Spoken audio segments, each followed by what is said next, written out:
Channel ਦੇਖ ਰਹੇ ਸਾਰੇ ਦਰਸ਼ਕਾਂ ਨੂੰ ਪਿਆਰ ਭਰੀ ਸਤਿ ਸ਼੍ਰੀ ਅਕਾਲ। ਇਸ ਵਕਤ ਕੁਦਰਤ ਦੀ ਮਾਰ ਦੇ ਨਾਲੋਂ ਕਿਤੇ ਨਾ ਕਿਤੇ ਜਿਹੜਾ ਮੌਸਮ ਹੈ ਉਸ ਦੇ ਮਾਰ ਦੇ ਨਾਲ ਇਨਸਾਨ ਕਿਤੇ ਨਾ ਕਿਤੇ ਪੀੜਿਤ ਹੁੰਦੇ ਜਾ ਰਹੇ ਨੇ।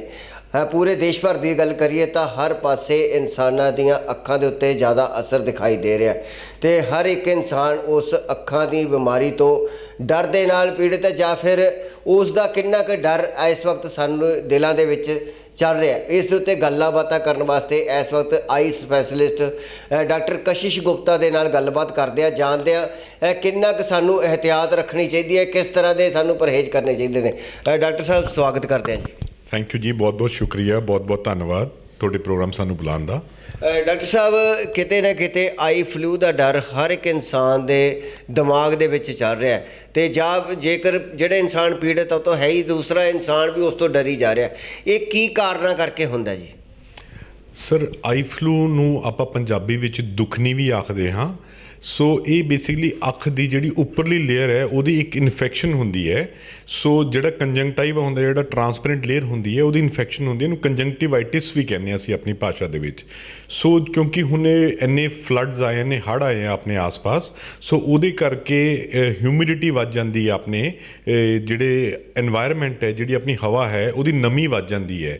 उस नमी वधन करके जोड़े वायरसिस हैं तो जी फंगल इन्फेक्शन हैं, जी उरली वाली इन्फेक्शन है वो वध जाती है। सो ये वायरल आई फ्लू फैलिया हुआ इस टाइम पर, वो एक बंदे तो दूसरे तो चौथे पंजवें वो लगातार वध रहा है, तो इस करके शायद बहुत सारे लोग डरे हुए हैं। मैं ये बारे कुछ गल्लां तुहानूं समझानियां चाहूँगा सर कि आई फ्लू तो ना डरन की लोड़ नहीं है, ये सैल्फ लिमिटिंग डिजीज़ है। जे तुसी कुछ नहीं भी करोगे ना तो भी ये 10 तो 15 दिनों अपने आप ठीक हो जाती है। सो ये अखां नूं सिर्फ नियमित तौर पर साफ रखोगे तो भी ये ठीक हो जाता है। बट कईयां दे विच सुपर एडिड इन्फेक्शन, मतलब वायरल के उपर बैक्टीरियल इन्फेक्शन हो जाती है, जिहदे वास्ते तुसी अखां डॉक्टर नूं दिखा के उहदी दवाई लै सकदे हो। पर यह हुंदा क्यों पिया है, इन्ना फैल क्यों रहा है? नमी वधन करके जो एक बंदे नूं हो जाता है तो वो अपने काम ते या अपने बच्चे स्कूल चले जाते हैं या स्विमिंग करन जा रहे हैं कॉमन, सो जिथे भी आपां बहुत सारा कट हो जाता है, बहुत सारे लोग हो जाते हैं। सो जो बंदा आई फ्लू वाला बंदा अपनी अख नूं हत्थ लगा के किसी भी जगह पर हत्थ लाओ तो उन्हें अपने वायरस उत्थे छाड़ते, तो मुड़ के जे बंदा उत्थे हत्थ ला के अपनी अख नूं हत्थ ला लूगा तो वायरस दूजे बंदे चले गए। इदां ही ये मल्टीप्लाई हो जाता है, 2 तो 4, 4 तो 16, 16 तो 64, तो इदां ये मल्टीप्लीकेटिव हो जाता है। तो सब तो जरूरी गल की है सारे ਸਰੋਤਿਆਂ वास्ते कि अपने इस मौसम दे विच अपनी अखां नूं बार-बार हत्थ ना लाओ। सो जे थोनों माड़ी मोटी हैवीनेस हो रही है, भारीपन लगता है, थोड़ी रड़क पैंदी है, तो ये आई फ्लू नहीं है। सो ये वास्ते बार बार अख नूं मसलन की कोशिश ना करो। जे थोड़ी अख दे विच थोनों कुछ महसूस भी होंदा तो अपने हत्थ नूं एक सैनिटाइज़र दे नाल साफ करके या फिर अखां अपने हत्थां नूं साबन दे नाल धो के फिर अख नूं हत्थ लाओ। सिर्फ इक्को एक प्रिकॉशन दे नाल थोनों आई फ्लू नहीं होएगा। सर असी अखां दे डॉक्टर हैं, असी रोज़ दे 30-30, 40-40 मरीज़ आई फ्लू दे देख रहे हैं, बट रब दी दया नाल असी बचे हुए हैं क्योंकि असी यही एक प्रिकॉशन लैने हैं कि असी अपने हत्थां नूं बार बार सैनिटाइज़ करते हैं, धोने हैं। तो डॉक्टर साहब जेकर गल करिए भी हर एक इंसान दे अंदर डर है, पर जेकर एक इंसान नूं किवें पता लगता भी मैनू आई फ्लू है? क्योंकि जे माड़ी जी भी अख मान ली तो दूसरा वो कहता तैनू आई फ्लू हो गया, तो वो लक्षणों का किवें पता लगता भी ये आई फ्लू दे विच मरीज है? ठीक है सर, ये बहुत ज़रूरी गल है सर। आई एलर्जी तो आई फ्लू ये दोनों के सिम्पटम्स कॉमन है, बट दोनों के ट्रीटमेंट तो दोनों के प्रभाव बिल्कुल अलग है। जे थोड़ी अखां में सिर्फ रड़क पै रही है, भारीपन है तो नाल खारिश हो रही है तो ये आई फ्लू नहीं है, ये मोस्टली एलर्जी है, अखां की एलर्जी है, तो वो दवाई ट्रीटमेंट अलग है। पर जो तुसीं घरे तुहानूं लगता है कि मैनू ये 3 सिम्पटम्स हो रहे हैं कि अख भारी लगती है, खारिश हो रही है मेरी अखां दे विच, तो वो वास्ते तुसीं ठंडी पट्टियां जे अख दे उत्ते रख लोगे तुसीं ठीक हो जाओगे, तुहानूं दवाई की भी लोड़ नहीं पेगी। जिहड़ा आई फ्लू है ਉਹਦੇ ਵਿੱਚ सब तो इंपॉर्टेंट सिम्पटम है कि ये नॉर्मली एक अख तो शुरू होंदा है तो फिर दूजी अख में जाता है, क्योंकि आप इस अख का हाथ दूजी अख च ला लें तो वो करके हो जाता है। सो वो बाद सब तो इंपॉर्टेंट जी चीज़ तुसीं नोट करनी है, सवेरे उठोगे तो थोड़ी अख की पलकां जुड़ियां होणगियां, वो मावे दे नाल वो डिस्चार्ज जिन्हों असीं कहने म्यूकोपुरलेंट डिस्चार्ज हुंदा हैगा, पीली हरी गिद्ध जिहड़ी आंदी है उहदे नाल थोड़ी पलकां जुड़ियां होणगियां। जे थोड़ियां सवेरे उठ के ਕੋਈ ਵੀ ਅੱਖ ਦੀ ਪਲਕ ਜੁੜੀ ਵੀ ਹੈ ਇਹਦਾ ਮਤਲਬ ਇਹ ਆਈ ਫਲੂ ਹੈ। ਸੋ ਜੇ ਤੁਹਾਡੀ ਅੱਖ ਦੀ ਪਲਕਾਂ ਨਹੀਂ ਜੁੜੀਆਂ ਹੋਈਆਂ ਤੇ ਤੁਹਾਨੂੰ ਸਿਰਫ ਮਾੜੀ ਮੋਟੀ ਰੜਕ ਤੇ ਭਾਰੀਪਨ ਹੈ ਤਾਂ ਉਹ ਐਲਰਜੀ ਹੋ ਸਕਦੀ ਹੈ। ਪਰ ਜੇ ਤੁਹਾਡੀ ਅੱਖ ਜੁੜੀ ਵੀ ਹੈ ਤਾਂ ਉਹ ਆਈ ਫਲੂ ਹੈ। ਉਹਦੇ ਵਾਸਤੇ ਤੁਸੀਂ ਅੱਖਾਂ ਦੇ ਡਾਕਟਰ ਨੂੰ ਨੇੜੇ ਦਿਖਾਓ ਤੇ ਉਹਨਾਂ ਤੋਂ ਇੱਕ ਬੇਸਿਕ ਟ੍ਰੀਟਮੈਂਟ ਕਰੋਗੇ ਤੇ 1 ਤੋਂ 2 ਹਫ਼ਤੇ ਨਾਰਮਲ ਹੋ ਜਾਓਗੇ। ਤੇ ਡਾਕਟਰ ਸਾਹਿਬ ਇੱਕ ਹੋਰ ਗੱਲ ਹੈ ਵੀ ਆਮ ਲੋਕਾਂ ਵੱਲੋਂ ਇਹ ਵੀ ਸੁਣਨ ਚ ਆਉਂਦਾ ਵੀ ਕੋਈ ਠੰਡੇ ਪਾਣੀ ਦੇ ਛਿੱਟੇ ਮਾਰ ਰਿਹਾ, ਕੋਈ ਗਰਮ ਪਾਣੀ ਦੇ ਛਿੱਟੇ ਮਾਰ ਰਿਹਾ। ਇਹਦੇ ਵਿੱਚ ਪਾਣੀ ਕਿੰਨਾ ਕੁ ਸਾਨੂੰ ਫਾਇਦਾ ਕਰਦਾ ਹੈ?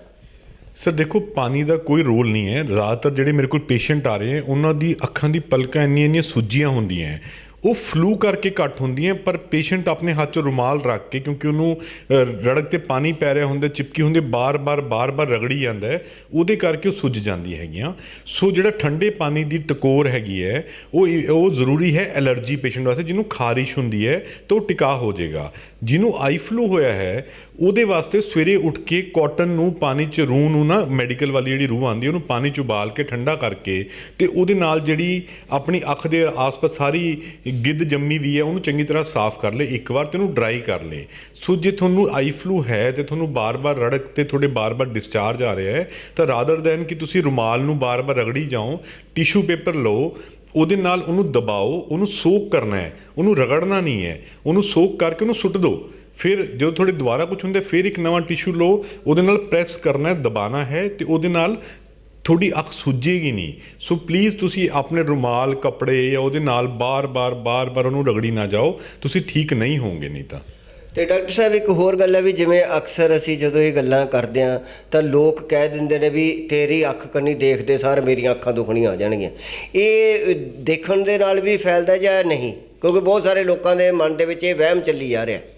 ਸਰ ਜੇ ਦੇਖਣ ਨਾਲ ਫੈਲਦਾ ਹੁੰਦਾ ਤਾਂ ਤੁਸੀਂ ਮੇਰੀ ਇੰਟਰਵਿਊ ਨਾ ਕਰ ਰਹੇ ਹੁੰਦੇ।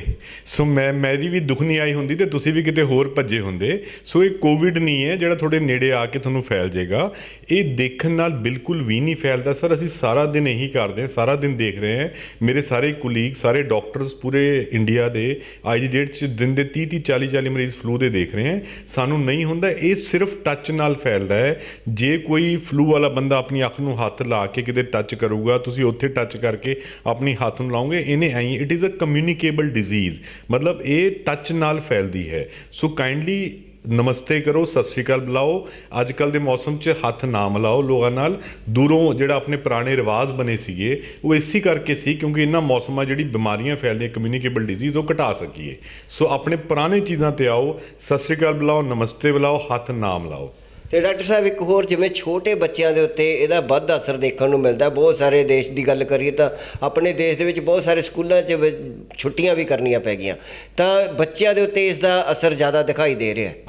ਸਰ ਬੱਚਿਆਂ ਦੇ ਵਿੱਚ ਇਹਦਾ ਅਸਰ ਜ਼ਿਆਦਾ ਨਹੀਂ ਦਿਖਾਈ ਦਿੰਦਾ। ਰਾਦਰ ਬੱਚਿਆਂ ਦੀ ਇਮਿਊਨਿਟੀ ਜ਼ਿਆਦਾ ਹੁੰਦੀ, ਉਹ ਜਲਦੀ ਰਿਕਵਰ ਕਰਦੇ ਹੈ। ਇਸ ਤੋਂ ਬਿਲਕੁਲ ਉਲਟ ਗੱਲ ਹੈ। ਬਟ ਕਿਉਂਕਿ ਬੱਚੇ ਕਲਾਸ 'ਚ ਜਾਂਦੇ ਆ, ਸਕੂਲ 'ਚ ਜਾਂਦੇ ਹੈ, ਬੱਚੇ ਆਪਣਾ ਇਹ ਪ੍ਰੀਕਾਸ਼ਨ ਜਾਂ ਧਿਆਨ ਨਹੀਂ ਰੱਖ ਪਾਉਂਦੇ ਹੈ, ਜਿਹਦੇ ਕਰਕੇ ਉਹ ਆਪਸ 'ਚ ਹੱਥ ਮਿਲਾਉਂਦੇ ਆ, ਜੱਫੀ ਪਾਉਂਦੇ ਹੈ, ਖੇਲਦੇ ਹੈ, ਕਾਮਨ ਟਿਫਨ ਖਾਂਦੇ ਹੈ, ਪੈਨਸਿਲਾਂ, ਰਬੜਾਂ, ਸਕੇਲਸ ਆਪਦੇ ਐਕਸਚੇਂਜ ਕਰਦੇ ਹੈ, ਤਾਂ ਉਹ ਇੱਕ ਬੱਚੇ ਤੋਂ ਦੂਜੇ ਬੱਚੇ, ਦੂਜੇ ਤੋਂ ਚੌਥੇ, ਪੰਜਵੇਂ, ਪੂਰੀ ਕਲਾਸ ਨੂੰ, ਫਿਰ ਪੂਰੇ ਸਕੂਲ ਨੂੰ ਹੋ ਜਾਂਦਾ ਹੈਗਾ। ਇਹਨੂੰ ਕਮਿਊਨਿਟੀ ਸਪਰੈਡ ਕਹਿੰਦੇ ਆ ਆਪਾਂ। ਸੋ ਬਿਕੋਜ਼ ਬੱਚਿਆਂ ਦੀ ਕਮਿਊਨਿਟੀਜ਼ ਆਰ ਕਲੋਜ਼ ਕਮਿਊਨਿਟੀ। ਆਪਣੇ ਵਰਗੇ ਬੰਦੇ ਦਿਨ 'ਚ, ਪੂਰੇ ਦਿਨ 'ਚ ਆਪਾਂ ਸ਼ਾਇਦ 10 ਬੰਦਿਆਂ ਨੂੰ ਮਿਲਦੇ ਹੋਵਾਂਗੇ, ਪਰ ਬੱਚੇ ਇੱਕ ਦਿਨ 'ਚ ਹੀ 50, 100, 200, 500 ਬੱਚਿਆਂ ਨੂੰ ਮਿਲਦੇ ਹੈਗੇ ਹੈ। ਸੋ ਇਸ ਕਰਕੇ ਉੱਥੇ ਬਹੁਤ ਤੇਜ਼ੀ ਨਾਲ ਫੈਲਦਾ। ਸੋ ਜਿਹੜੇ ਬੱਚੇ ਨੂੰ ਆਈ ਫਲੂ ਹੈ, ਆਪਾਂ ਆਪਣੀ ਜ਼ਿੰਮੇਵਾਰੀ ਸਮਝੀਏ ਐਜ਼ ਪੇਰੈਂਟਸ। ਆਪਾਂ ਇਹ ਨਾ ਸੋਚੀਏ ਤਾਂ ਪੜ੍ਹਾਈ ਦਾ ਨੁਕਸਾਨ ਹੋਊਗਾ, ਬਟ ਉਹਨੂੰ ਘੱਟ ਤੋਂ ਘੱਟ 3 ਤੋਂ 5 ਦਿਨ ਲਈ, ਜਦੋਂ ਤੱਕ ਉਹਦੀ ਅੱਖ ਚਿਪਕਣੀ ਬੰਦ ਨਹੀਂ ਹੁੰਦੀ ਬੱਚੇ ਦੀ, ਉਦੋਂ ਤੱਕ ਉਹਨੂੰ ਸਕੂਲ ਨਾ ਭੇਜੋ, ਤਾਂ ਕਿ ਇਹਨੂੰ ਆਪਾਂ ਇੱਥੇ ਹੀ ਰੋਕ ਸਕੀਏ, ਇਸ ਚੇਨ ਨੂੰ ਆਪਾਂ ਤੋੜ ਸਕੀਏ। ਤੇ ਡਾਕਟਰ ਸਾਹਿਬ ਅਸੀਂ ਇਸ ਦਾ ਘਰੇ ਵੀ ਕੋਈ ਇਲਾਜ ਕਰ ਸਕਦੇ ਹਾਂ ਜਾਂ ਫਿਰ ਕੋਈ ਮੈਡੀਸਨ ਹੈਗੀ ਹੈ ਜਿਸ ਦੇ ਨਾਲ ਅਸੀਂ ਜਲਦੀ ਇਸ ਤੋਂ ਰਾਹਤ ਲੈ ਸਕੀਏ? ਸਰ ਦੇਖੋ, ਘਰੇ ਇਲਾਜ ਕਰਨਾ, ਮੈਂ ਕਿਉਂਕਿ ਬਹੁਤ ਸਾਰੇ ਲੋਕ ਕਈ ਚੀਜ਼ਾਂ ਨੂੰ ਮਿਸ ਕਰ ਜਾਣਗੇ ਤਾਂ ਮੈਂ ਇਹਦੀ ਸਲਾਹ ਨਹੀਂ ਦਊਂਗਾ। ਪਰ ਇਹ ਹੈ ਕਿ ਇਹ ਸੈਲਫ ਲਿਮਿਟਿੰਗ ਡਿਜ਼ੀਜ਼ ਹੈ, ਵਾਇਰਲ ਇਨਫੈਕਸ਼ਨ ਹੈ। ਜਿਵੇਂ ਤੁਹਾਨੂੰ ਬੁਖਾਰ ਹੋ ਜਾਂਦਾ, 4-5 ਦਿਨ ਹੋ ਕੇ ਠੀਕ ਹੋ ਜਾਂਦਾ ਆਪਣੇ ਆਪ, ਸਿਰਫ ਬੁਖਾਰ ਦੀ ਗੋਲੀ ਖਾਣੀ ਹੈ। ਸੋ ਸਿਰਫ ਇੱਕ ਲੁਬਰੀਕੈਂਟ ਆਈ ਡ੍ਰੌਪਸ ਜਿਹੜੇ ਹੁੰਦੇ ਹੈ ਉਹ ਤੁਸੀਂ ਅੱਖ 'ਚ ਪਾ ਕੇ ਵੇਟ ਕਰ ਸਕਦੇ ਹੋ। ਪਰ ਜੇ ਤੁਹਾਡੀ ਉਹ ਸਿੰਪਟਮਸ ਵੱਧ ਰਹੇ ਹੈ, ਤੁਹਾਨੂੰ ਧੁੰਦਲਾਪਨ ਆ ਰਿਹਾ ਹੈ, ਲਾਲੀ ਵਧੀ ਜਾਂਦੀ ਹੈ, ਅੱਖ ਦਾ ਚਿਪਕਣਾ ਬੰਦ ਨਹੀਂ ਹੋ ਰਿਹਾ, ਦਰਦ ਸ਼ੁਰੂ ਹੋ ਰਿਹਾ ਹੈ, ਤਾਂ ਅੱਖਾਂ ਵਾਲੇ ਡਾਕਟਰ ਨੂੰ ਇੱਕ ਵਾਰ ਜ਼ਰੂਰ ਦਿਖਾਓ ਤੇ ਉਹਨਾਂ ਤੋਂ ਪ੍ਰੋਪਰ ਮੈਡੀਸਿਨ ਲਓ। ਸਿਰਫ ਓਵਰ ਦਾ ਕਾਊਂਟਰ ਡਰੱਗਸ ਕੈਮਿਸਟ ਤੋਂ ਜਾ ਕੇ ਫਲੂ ਦੀ ਦਵਾਈ ਲੈ ਕੇ ਆਪਦਾ ਇਲਾਜ ਨਾ ਕਰੋ। ਜੇ ਕਿਸੇ ਦੇ ਜ਼ਖਮ ਹੋ ਗਿਆ ਤਾਂ ਉਹਦੀ ਅੱਖ ਵੀ ਜਾ ਸਕਦੀ ਹੈ। ਸੋ ਆਪਾਂ ਇਹਤਿਆਤ ਵਰਤਣੀ ਹੈ, ਪਰ ਆਪਾਂ ਆਪਣੀ ਅੱਖਾਂ ਨੂੰ ਖਰਾਬ ਨਹੀਂ ਕਰਨਾ। ਤੇ ਬਹੁਤ ਬਹੁਤ ਧੰਨਵਾਦ ਡਾਕਟਰ ਸਾਹਿਬ। ਬਹੁਤ ਬਹੁਤ ਸ਼ੁਕਰੀਆ ਜੀ, ਥੈਂਕ ਯੂ ਸੋ ਮਚ। ਬਿਲਕੁਲ ਜੀ, ਜਿਸ ਤਰ੍ਹਾਂ ਡਾਕਟਰ ਸਾਹਿਬ ਨੇ ਕਿਹਾ ਕਿ ਇਹਤਿਆਤ ਵਰਤਣੀ ਹੈ ਤੇ ਇਹਤਿਆਤ ਅਸੀਂ ਮੈਨੂੰ ਲੱਗਦਾ 2-3 ਸਾਲ ਪਹਿਲਾਂ ਕੋਵਿਡ ਜਦੋਂ ਆਇਆ ਸੀ ਬਹੁਤ ਜ਼ਿਆਦਾ ਇਹਤਿਆਤ ਰੱਖਣ ਲੱਗ ਗਏ ਸੀ। ਡਾਕਟਰ ਸਾਹਿਬ ਦੇ ਕਹਿਣ ਵਾਂਗੂ ਸਤਿ ਸ਼੍ਰੀ ਅਕਾਲ ਹਰ ਇੱਕ ਨੂੰ ਕਹਿੰਦੇ ਸੀਗੇ, ਪਰ ਅੱਜ ਵੀ ਸਾਨੂੰ ਉਸੇ ਸਤਿ ਸ਼੍ਰੀ ਅਕਾਲ ਦੀ ਸ਼ੁਰੂਆਤ ਕਰਨੀ ਚਾਹੀਦੀ ਹੈ, ਕਿਉਂਕਿ ਇਹ ਜਿਹੜਾ ਵਾਇਰਸ ਹੈ ਜਾਂ ਵਾਇਰਲ ਹੈ, ਇਹ ਕਿਤੇ ਨਾ ਕਿਤੇ ਇੱਕ ਦੂਸਰੇ ਦੇ ਸਪਰਸ਼ ਦੇ ਨਾਲ ਹੀ ਫੈਲਦਾ। ਕੈਮਰਾਮੈਨ ਪ੍ਰਦੀਪ ਰਾਜ ਦੇ ਨਾਲ ਗੁਰਜੀਤ ਸਿੰਘ, ਫਾਸਟਵੇ ਨਿਊਜ਼।